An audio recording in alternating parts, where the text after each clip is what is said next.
నా YouTube channel చూస్తున్న మీ అందరికీ స్వాగతం సుస్వాగతం. శనివారం రోజు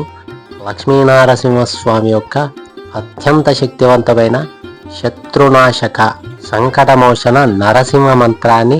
విందాం, పఠిద్దాం. శనివారం రోజు లక్ష్మీనరసింహస్వామిని ఆరాధిస్తే భూత ప్రేత పిశాచ బాధలు, శత్రుబాధలు తొలగిపోతాయి. నవగ్రహ దోషాలు, అపమృత్యు దోషాలు తొలగించడంలో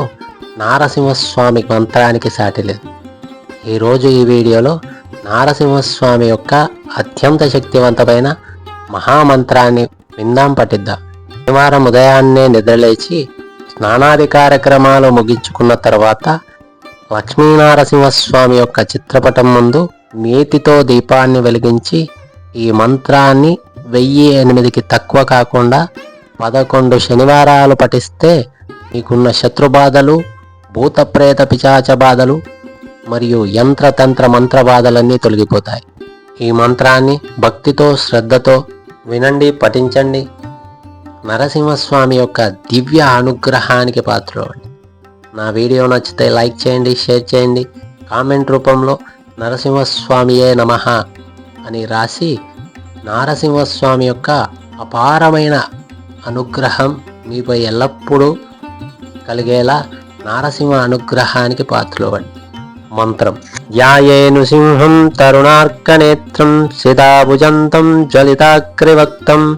అనాదిమద్యంతమజం పురాణం పరాత్పరేశం జగతాం నిదానం. ధ్యాయేను సింహం తరుణార్కనేత్రం సితాభుజంతం జ్వలితాగ్రివక్తం అనాదిమద్యంతమజం పురాణం పరాత్పరేశం జగతాం నిదానం. ధ్యాయేను సింహం తరుణార్కనేత్రం సితాభుజంతం జ్వలితాగ్రివక్తం అనాదిమద్యంతమజం పురాణం పరాత్పరేశం జగతాం నిదానం. ధ్యాయేను సింహం తరుణార్కనేత్రం సితాభుజంతం జ్వలితాగ్రివక్తం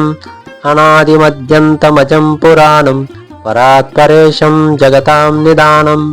ధ్యాయేను సింహం తరుణార్కనేత్రం సితాభుజంతం జ్వలితాగ్రివక్తం అనాదిమద్యంతమజం పురాణం పరాత్పరేశం జగతాం నిదానం. ధ్యాయేను సింహం తరుణార్కనేత్రం సితాభుజంతం జ్వలితాగ్రివక్తం అనాదిమద్యంతమజం పురాణం పరాత్పరేశం జగతాం నిదానం. ధ్యాయేను సింహం తరుణార్కనేత్రం సితాభుజంతం జ్వలితాగ్రివక్తం అనాదిమద్యంతమజం పురాణం పరాత్పరేశం జగతాం నిదానం. ధ్యాయేను సింహం తరుణార్కనేత్రం సితాభుజంతం జ్వలితాగ్రివక్తం అనాదిమద్యంతమజం పురాణం పరాత్పరేశం జగతాం నిదానం. ధ్యాయేను సింహం తరుణార్కనేత్రం సితాభుజంతం జ్వలితాగ్రివక్తం అనాదిమద్యంతమజం పురాణం పరాత్పరేశం జగతాం నిదానం. ధ్యాయేను సింహం తరుణార్కనేత్రం సితాభుజంతం జ్వలితాగ్రివక్తం అనాదిమద్యంతమజం పురాణం పరాత్పరేశం జగతాం నిదానం. ధ్యాయేను సింహం తరుణార్కనేత్రం సితాభుజంతం జ్వలితాగ్రివక్తం అనాదిమద్యంతమజం పురాణం పరాత్పరేశం జగతాం నిదానం. ధ్యాయేను సింహం తరుణార్కనేత్రం సితాభుజంతం జ్వలితాగ్రివక్తం అనాదిమద్యంతమజం పురాణం పరాత్పరేశం జగతాం నిదానం. ధ్యాయేను సింహం తరుణార్కనేత్రం సితాభుజంతం జ్వలితాగ్రివక్తం అనాదిమద్యంతమజం పురాణం పరాత్పరేశం జగతాం నిదానం. ధ్యాయేను సింహం తరుణార్కనేత్రం సితాభుజంతం జ్వలితాగ్రివక్తం అనాదిమద్యంతమజం పురాణం పరాత్పరేశం జగతాం నిదానం. ధ్యాయేను సింహం తరుణార్కనేత్రం సితాభుజంతం జ్వలితాగ్రివక్తం అనాదిమద్యంతమజం పురాణం పరాత్పరేశం జగతాం నిదానం. ధ్యాయేను సింహం తరుణార్కనేత్రం సితాభుజంతం జ్వలితాగ్రివక్తం అనాదిమద్యంతమజం పురాణం పరాత్పరేశం జగతాం నిదానం. ధ్యాయేను సింహం తరుణార్కనేత్రం సితాభుజంతం జ్వలితాగ్రివక్తం అనాదిమద్యంతమజం పురాణం పరాత్పరేశం జగతాం నిదానం. ध्यायेनु सिंहं तरुणार्कनेत्रं सिताभुजन्तं ज्वलिताग्रिवक्त्रम् अनादिमध्यन्तमजं पुराणं परात्परेशं जगतां निदानम् ध्यायेनु सिंहं तरुणार्कनेत्रं सिताभुजन्तं ज्वलिताग्रिवक्त्रम् अनादिमध्यन्तमजं पुराणं परात्परेशं जगतां निदानम् ध्यायेनु सिंहं तरुणार्कनेत्रं सिताभुजन्तं ज्वलिताग्रिवक्त्रम् अनादिमध्यन्तमजं पुराणं परात्परेशं जगतां निदानम् ध्यायेनु सिंहं तरुणार्कनेत्रं सिताभुजन्तं ज्वलिताग्रिवक्त्रम् अनादिमध्यन्तमजं पुराणं परात्परेशं जगतां निदानम् ध्यायेनु सिंहं तरुणार्कनेत्रं सिताभुजन्तं ज्वलिताग्रिवक्त्रम् अनादिमध्यन्तमजं पुराणं परात्परेशं जगतां निदानम् ध्यायेनु सिंहं तरुणार्कनेत्रं सिताभुजन्तं ज्वलिताग्रिवक्त्रम्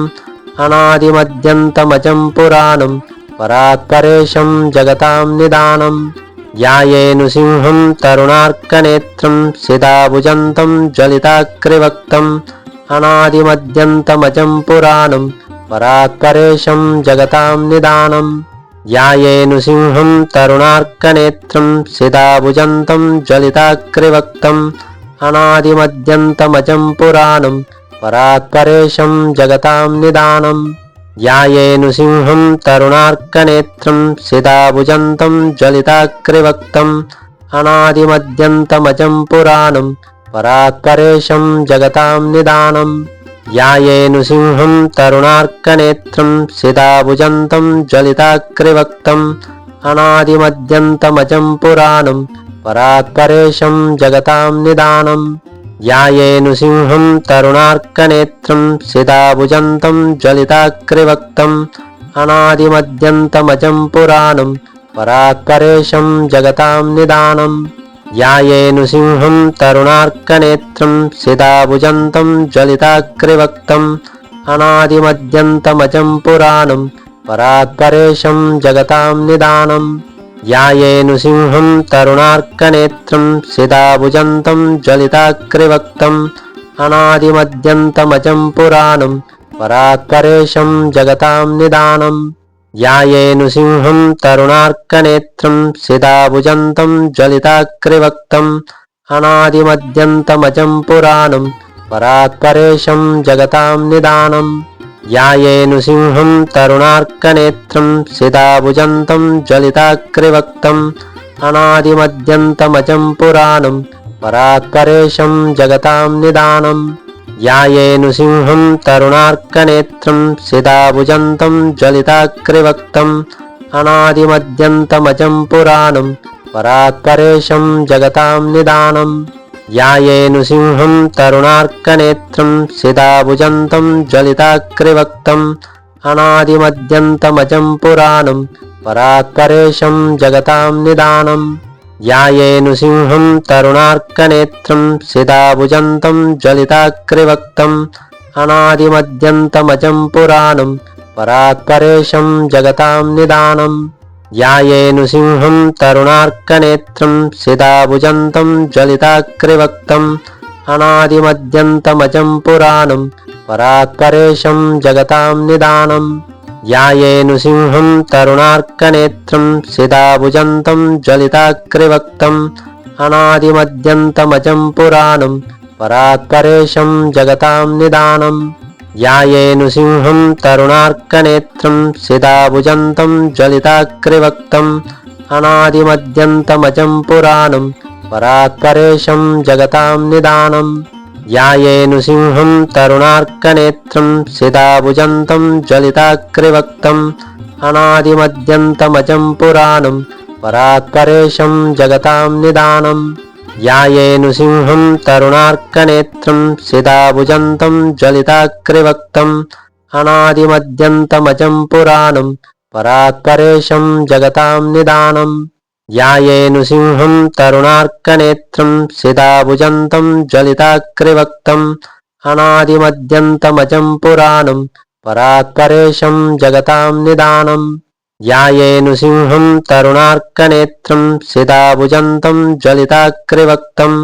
अनादिमद्यन्तमजं पुराणं परात्परेशं जगतां निदानम् ध्यायेनु सिंहं तरुणार्कनेत्रं सिताभुजन्तं ज्वलिताग्रिवक्त्रम् अनादिमद्यन्तमजं पुराणं परात्परेशं जगतां निदानम् ध्यायेनु सिंहं तरुणार्कनेत्रं सिताभुजन्तं ज्वलिताग्रिवक्त्रम्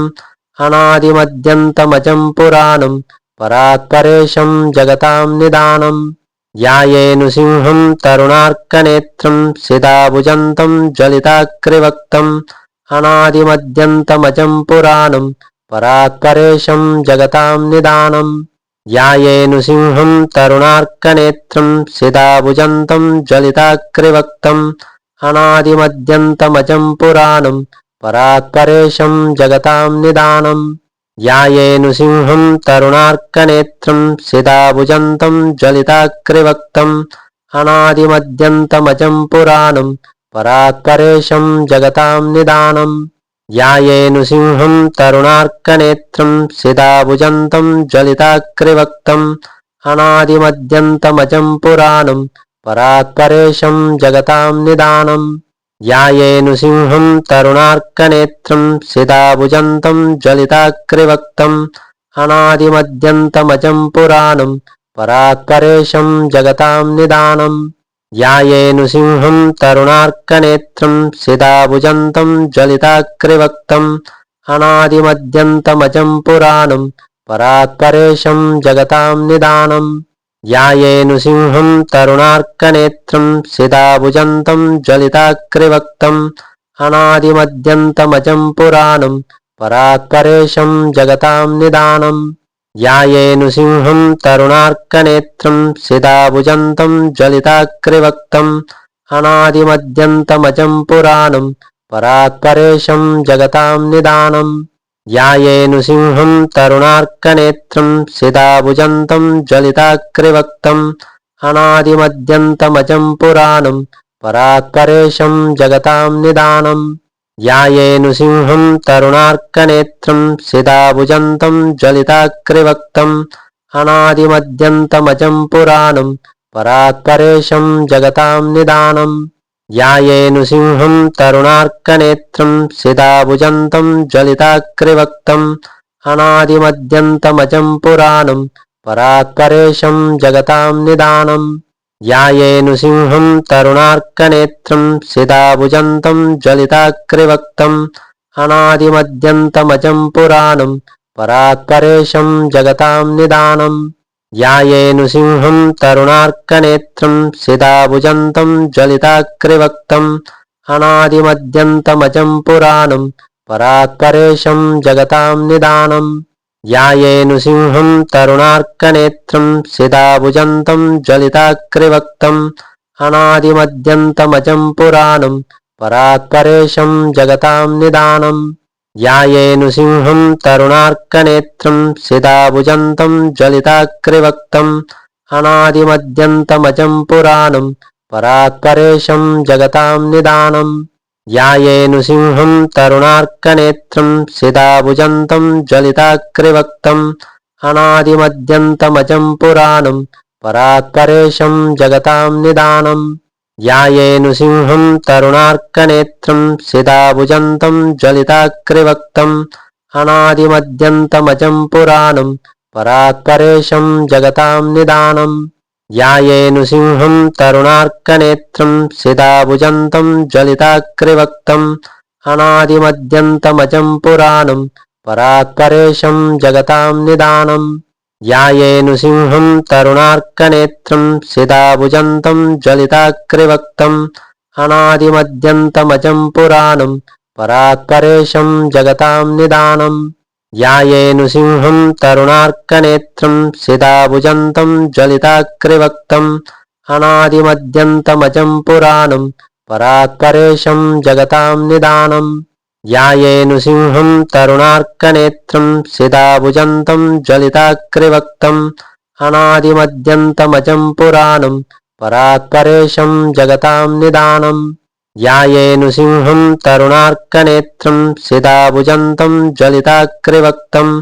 अनादिमद्यन्तमजं पुराणं परात्परेशं जगतां निदानम् ध्यायेनु सिंहं तरुणार्कनेत्रं सिताभुजन्तं ज्वलिताग्रिवक्त्रम् अनादिमद्यन्तमजं पुराणं परात्परेशं जगतां निदानम् ध्यायेनु सिंहं तरुणार्कनेत्रं सिताभुजन्तं ज्वलिताग्रिवक्त्रम् अनादिमद्यन्तमजं पुराणं परात्परेशं जगतां निदानम् ध्यायेनु सिंहं तरुणार्कनेत्रं सिताभुजन्तं ज्वलिताग्रिवक्त्रम् अनादिमद्यन्तमजं पुराणं परात्परेशं जगतां निदानम् ध्यायेनु सिंहं तरुणार्कनेत्रं सिताभुजन्तं ज्वलिताग्रिवक्त्रम् अनादिमद्यन्तमजं पुराणं परात्परेशं जगतां निदानम् ध्यायेनु सिंहं तरुणार्कनेत्रं सिताभुजन्तं ज्वलिताग्रिवक्त्रम् अनादिमद्यन्तमजं पुराणं परात्परेशं जगतां निदानम् ध्यायेनु सिंहं तरुणार्कनेत्रं सिताभुजन्तं ज्वलिताग्रिवक्त्रम् अनादिमद्यन्तमजं पुराणं परात्परेशं जगतां निदानम् ध्यायेनु सिंहं तरुणार्कनेत्रं सिताभुजन्तं ज्वलिताग्रिवक्त्रम् अनादिमद्यन्तमजं पुराणं परात्परेशं जगतां निदानम् ध्यायेनु सिंहं तरुणार्कनेत्रं सिताभुजन्तं ज्वलिताग्रिवक्त्रम् अनादिमद्यन्तमजं पुराणं परात्परेशं जगतां निदानम् ध्यायेनु सिंहं तरुणार्कनेत्रं सिताभुजन्तं ज्वलिताग्रिवक्त्रम् अनादिमद्यन्तमजं पुराणं परात्परेशं जगतां निदानम् ध्यायेनु सिंहं तरुणार्कनेत्रं सिताभुजन्तं ज्वलिताग्रिवक्त्रम् अनादिमद्यन्तमजं पुराणं परात्परेशं जगतां निदानम् ध्यायेनु सिंहं तरुणार्कनेत्रं सिताभुजन्तं ज्वलिताग्रिवक्त्रम् अनादिमद्यन्तमजं पुराणं परात्परेशं जगतां निदानम् ध्यायेनु सिंहं तरुणार्कनेत्रं सिताभुजन्तं ज्वलिताग्रिवक्त्रम् अनादिमद्यन्तमजं पुराणं परात्परेशं जगतां निदानम् ध्यायेनु सिंहं तरुणार्कनेत्रं सिताभुजन्तं ज्वलिताग्रिवक्त्रम् अनादिमद्यन्तमजं पुराणं परात्परेशं जगतां निदानम् ध्यायेनु सिंहं तरुणार्कनेत्रं सिताभुजन्तं ज्वलिताग्रिवक्त्रम् अनादिमद्यन्तमजं पुराणं परात्परेशं जगतां निदानम् ध्यायेनु सिंहं तरुणार्कनेत्रं सिताभुजन्तं ज्वलिताग्रिवक्त्रम् अनादिमद्यन्तमजं पुराणं परात्परेशं जगतां निदानम् ध्यायेनु सिंहं तरुणार्कनेत्रं सिताभुजन्तं ज्वलिताग्रिवक्त्रम् अनादिमद्यन्तमजं पुराणं परात्परेशं जगतां निदानम् ध्यायेनु सिंहं तरुणार्कनेत्रं सिताभुजन्तं ज्वलिताग्रिवक्त्रम् अनादिमद्यन्तमजं पुराणं परात्परेशं जगतां निदानम् ध्यायेनु सिंहं तरुणार्कनेत्रं सिताभुजन्तं ज्वलिताग्रिवक्त्रम् अनादिमद्यन्तमजं पुराणं परात्परेशं जगतां निदानम् ध्यायेनु सिंहं तरुणार्कनेत्रं सिताभुजन्तं ज्वलिताग्रिवक्त्रम् अनादिमद्यन्तमजं पुराणं परात्परेशं जगतां निदानम् ध्यायेनु सिंहं तरुणार्कनेत्रं सिताभुजन्तं ज्वलिताग्रिवक्त्रम् अनादिमद्यन्तमजं पुराणं परात्परेशं जगतां निदानम् ध्यायेनु सिंहं तरुणार्कनेत्रं सिताभुजन्तं ज्वलिताग्रिवक्त्रम् अनादिमद्यन्तमजं पुराणं परात्परेशं जगतां निदानम् ध्यायेनु सिंहं तरुणार्कनेत्रं सिताभुजन्तं ज्वलिताग्रिवक्त्रम् अनादिमद्यन्तमजं पुराणं परात्परेशं जगतां निदानम् ध्यायेनु सिंहं तरुणार्कनेत्रं सिताभुजन्तं ज्वलिताग्रिवक्त्रम् अनादिमद्यन्तमजं पुराणं परात्परेशं जगतां निदानम् ध्यायेऽनुसिंहं तरुणार्कनेत्रं सिताभुजन्तं ज्वलिताग्रिवक्त्रम् अनादिमद्यन्तमजं पुराणं परात्परेशं जगतां निदानम् ध्यायेऽनुसिंहं तरुणार्कनेत्रं सिताभुजन्तं ज्वलिताग्रिवक्त्रम् अनादिमद्यन्तमजं पुराणं परात्परेशं जगतां निदानम् ध्यायेऽनुसिंहं तरुणार्कनेत्रं सिताभुजन्तं ज्वलिताग्रिवक्त्रम् अनादिमद्यन्तमजं पुराणं परात्परेशं जगतां निदानम्